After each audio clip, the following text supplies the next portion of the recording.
antibody reaction. Okay, so firstly we will define what is antigen and what is antibody. Antigen basically कोई भी foreign substance है या foreign agent है जो कि हमारी बॉडी में जब भी वो एंटर होता है तो हमारी बॉडी खुद ब खुद इम्यून रिस्पॉन्स जनरेट करती है उसको एलिमिनेट करने के लिए. ठीक है, तो हम सिंपल वे में कह सकते हैं कि एंटीजन कोई भी फॉरेन सब्सटेंस है जो कि हमारी बॉडी में एंटर करता है. ठीक है, जिसके अगेंस्ट हमारी बॉडी इम्यून रिस्पॉन्स जनरेट करती है. ठीक है, फिर हम बात करें एंटीबॉडी की कि एंटीबॉडी क्या होता है. बेसिकली एंटीबॉडी एक सब्सटेंस है जो कि फॉर्म होता है उस इम्यून रिस्पॉन्स में to fight against that antigen और to react with this antigen. Okay, so antigen enter हुआ तब हमारी बॉडी इम्यून रिस्पॉन्स के टाइम पे प्रोटेक्शन के लिए जो भी सब्सटेंस जनरेट करती है उसको हम एंटीबॉडी कहते हैं. ठीक है, और फर्दर फिर एंटीबॉडी जाके इसके साथ रिएक्शन करता है. ठीक है, तो डेफिनेशन में हमारे पास आता है when antigen combines with its specific antibody in an observable manner is called antigen antibody reaction. होता क्या है, जब हमारा एंटीजन है वो कंबाइन होता है उसकी स्पेसिफिक एंटीबॉडी जो कि हमारी बॉडी ने प्रोड्यूस करी है उसके against in an observable manner. मतलब जो रिएक्शन होती है उसको हम ऑब्जर्व कर सकते हैं इधर बाय प्रेसिपिटेशन इधर बाय एग्लूटिनेशन तो होता है इनका रिएक्शन होने के बाद. तो वो ऑब्जर्वेबल मैनर में जब वो कंबाइन होता है कोई एंटीजन अपनी स्पेसिफिक एंटीबॉडी के साथ हम उसको एंटीजन एंटीबॉडी रिएक्शन कहते हैं. Okay, so now we'll talk about what are the characteristics of an antigen antibody reaction की. क्या क्या करेक्टरिस्टिक्स होते हैं कि एंटीजन एंटीबॉडी रिएक्शन के.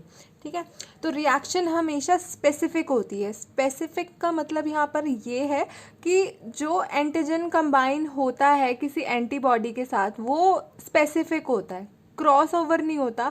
जो एंटीजन होता है वो हमेशा अपने होमोलोगस एंटीबॉडी के साथ रिएक्शन करता है, हमेशा जाके अटैच होता है अपने होमोलोगस एंटीबॉडी के साथ. लेकिन कुछ केसेस में क्रॉस रिएक्शंस हो सकती है but most of the cases में जो एंटीजन है वो अपने होमोलोगस एंटीबॉडी के साथ ही जाके कंबाइन होता है. तो दैट मीन्स जो रिएक्शन होता है वो हमारा स्पेसिफिक होता है. सो नेक्स्ट हमारा हमेशा एपिटॉप और पैराटॉप का ही कनेक्शन होता है. एपिटॉप बेसिकली होता क्या है, एंटीजन का वो पार्ट जिस पर हमारा एंटीबॉडी जाके अटैच होता है. ठीक है, फिर स्क्रीन पे इमेज आ गई होगी आपके. तो ये जो हमारा एंटीजन है उसका जो कनेक्शन पार्ट है जहाँ पे एंटीबॉडी हमारा आके अटैच होता है उसको हम एपिटॉप बोलते हैं. और पैराटॉप क्या होता है, हमारा पैराटॉप एंटीबॉडी का पार्ट होता है जो कि रिकॉग्नाइज करता है और उस एंटीजन के साथ जाके बाइंड होता है. ठीक है, तो binding site of the antibody is called paratope और जो हमारी एंटीजन की बाइंडिंग साइट होती है उसको हम क्या बोलते हैं, एपिटॉप. तो हमेशा जो रिएक्शन होती है वो एपिटॉप पैराटॉप की होती है. ठीक है, और जो बॉन्ड बनता है वो नॉन कोवलेंट बॉन्ड बनता है. Maybe hydrogen, maybe electrostatic, maybe van der Waals forces, तो कुछ भी हो आपने 12th में पढ़े हुए हैं केमिस्ट्री में, तो ये नॉन कोवलेंट बॉन्ड बनता है हमेशा एपिटॉप और पैराटॉप के बीच में. ठीक है, so these are the characteristics of an antigen antibody reaction. So now we'll talk about what are the types of antigen antibody reaction. So we have a shortcut to learn these. PACE-I, आप इसको यहाँ learn कर सकते हो. PACE-I. Okay, P for precipitation reaction, A agglutination reaction, C complement fixation test, E ELISA enzyme linked immunosorbent assay, I immunofluorescence, and I immunochromatography. So this is the mantra or you can say mnemonics to learn the various antigen antibody reaction. So firstly we are talking about precipitation reaction.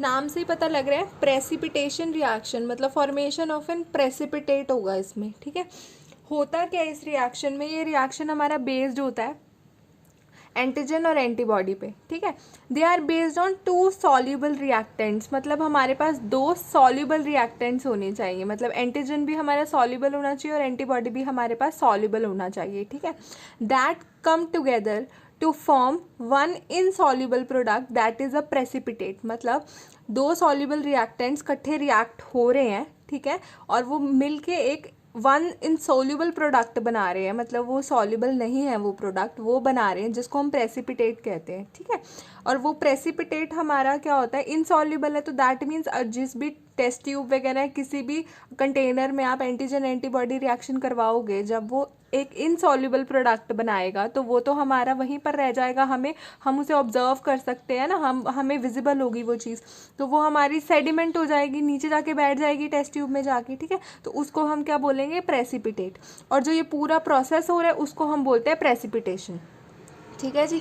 तो मतलब क्या है, antigen antibody combine कर रहे हैं, react कर रहे हैं in the presence of electrolytes and optimal temperature और पीएच जब हम उसको प्रोवाइड कर रहे हैं तो वो क्या है, वो कंबाइन होके प्रेसिपिटेट फॉर्म कर रहा है। वो प्रेसिपिटेट हमारा जाके कहाँ, जो भी हमारे पास टेस्ट ट्यूब होती है या जो भी कंटेनर है उसके बॉटम में जाके वो सेटल डाउन हो जाता है, वो हमारा जो प्रेसिपिटेट फॉर्म हुआ है, ठीक है। एक हमारे पास टर्म आती है यहाँ पे, दैट इज फ्लॉक्यूलेशन।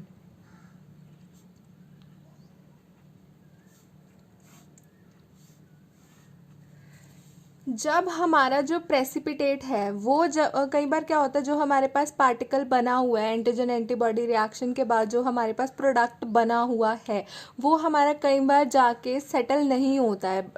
जो भी हम फॉर सपोज हम टेस्ट ट्यूब में अगर रिएक्शन कर रहे हैं तो वो जाके सेटल डाउन नहीं होगा, जैसे कि प्रेसिपिटेट सेटल डाउन होता था, नहीं हो रहा है, ठीक है। तो उस केस में हम उसे प्रेसिपिटेट ना बोल के उसको बोलेंगे फ्लॉक्यूल्स।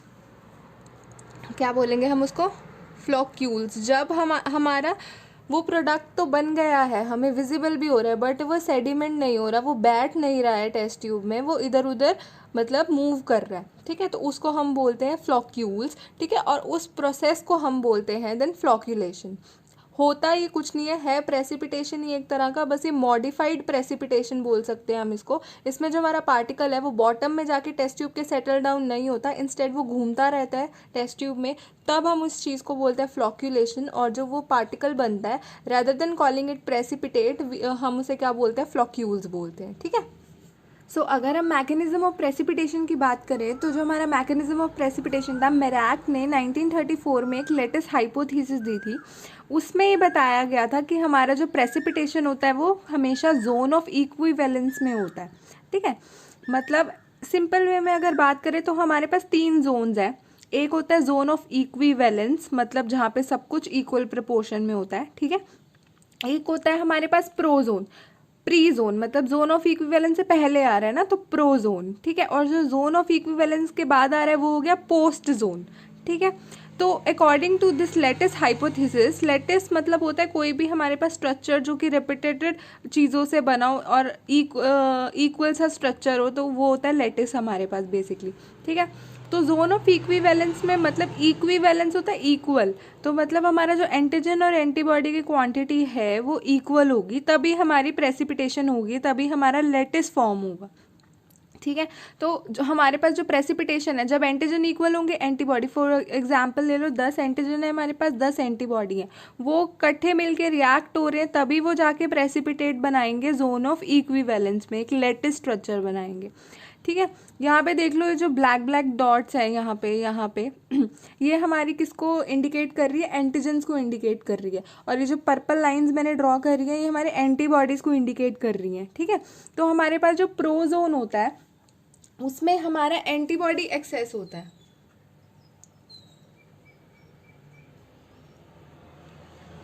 ओके। मतलब जो हमारा प्रोजोन है उसमें हमारे एंटीबॉडी एक्सेस में है, तब भी जो है हमारी प्रेसिपिटेशन नहीं हो पाएगी। और इसमें जो हमारा पोस्ट जोन होता है उसमें हमारा एंटीजन एक्सेस होता है। देख रहे हो हमारे पास जो एंटीजन है वो एक्सेस में, हमारे पास एंटीबॉडीज़ कम है, ठीक है। तो ये है हमारे पास मैकेनिज्म ऑफ प्रेसिपिटेशन की। प्रेसिपिटेशन हमारी कब ही होगी, जब हमारे पास जोन ऑफ इक्विवेलेंस होगा, ठीक है, कि एंटीजन भी इक्वल होंगे और एंटीबॉडी भी इक्वल होंगे, तभी हमारी प्रेसिपिटेशन होगी। प्रोजोन में भी नहीं हो पाएगी और पोस्ट जोन में भी नहीं हो पाएगी। अगर हमारे पास एंटीबॉडी एंटीजन अनइक्वल प्रपोर्शन में होंगे तब नहीं हो पाएगी। एंटीजन और एंटीबॉडी इक्वल होंगे तो जोन ऑफ इक्विवेलेंस में हमारी प्रेसिपिटेशन हो जाएगी, एक वो लेटेस्ट फॉर्म कर लेंगे, ठीक है।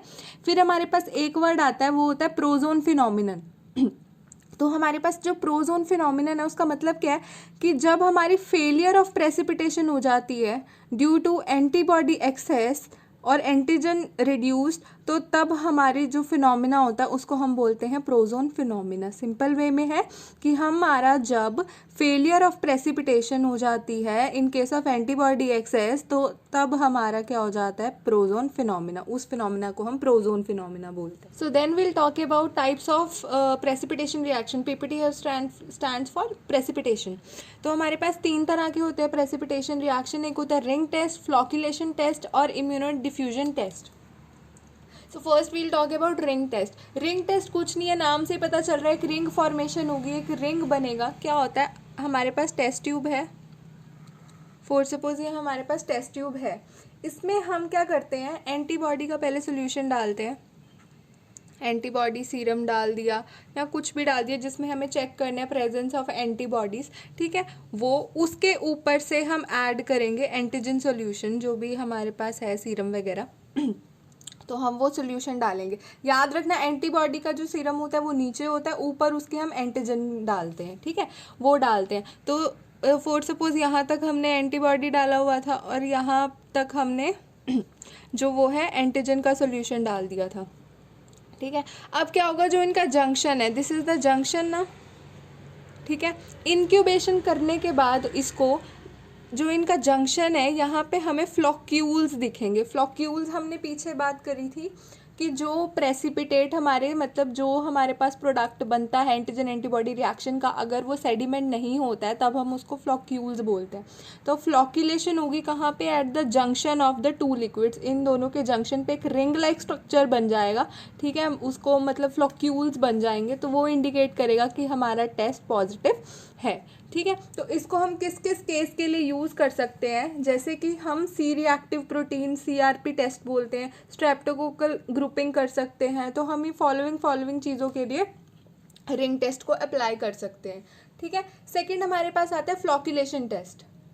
सो फ्लॉक्यूलेशन टेस्ट बेसिकली हम 2 तरीक़ों से कर सकते हैं, ईदर स्लाइड और ट्यूब, मतलब टेस्ट ट्यूब, ठीक है, इनमें कर सकते हैं। स्लाइड में कुछ नहीं है, सिंपली स्लाइड, उस पर हमने पेशेंट का सीरम डाला, प्लस हमने ऊपर से एंटीजन की ड्रॉप डाल दी, ओके। और फिर इंक्यूबेट करने के बाद कुछ देर बाद अगर वो प्रेसिपिटेट फॉर्म हो जाता है तो हमें वहाँ पे, मतलब अगर फ्लॉक्यूल फॉर्म हो जाता है तो वो हमें दिख जाएगा ईजिली। टेस्ट ट्यूब की बात करें तो टेस्ट ट्यूब वाला सिमिलर यही केस है कि हमें फ्लॉक्यूल अपीयर हो जाएंगे, ठीक है। जो स्लाइड टेस्ट है हम उसको किसके लिए यूज़ कर सकते हैं, सिफिलिस टेस्ट करना है हमें, हम उस केस में कर सकते हैं, ठीक है। और आपको रिंग टेस्ट का तो मैंने बता ही दिया था, सेम वही टेस्ट ट्यूब वाला हिसाब है इसका भी, ठीक है। हमारे पास नेक्स्ट आता है, मेन है जो हमारा, वो है immuno diffusion.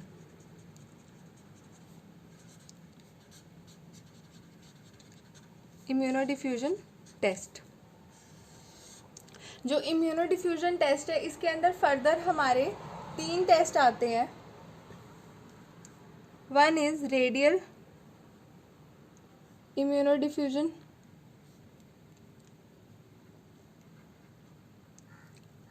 Other one is immuno electrophoresis,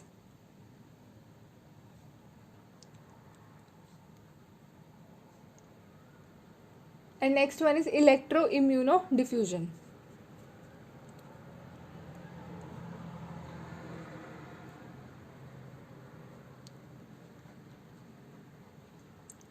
तो हमारे पास ये 3 टेस्ट आते हैं इम्यूनो डिफ्यूजन टेस्ट के अंदर, type of a precipitation reaction. So वो हम नेक्स्ट वीडियो में करते हैं।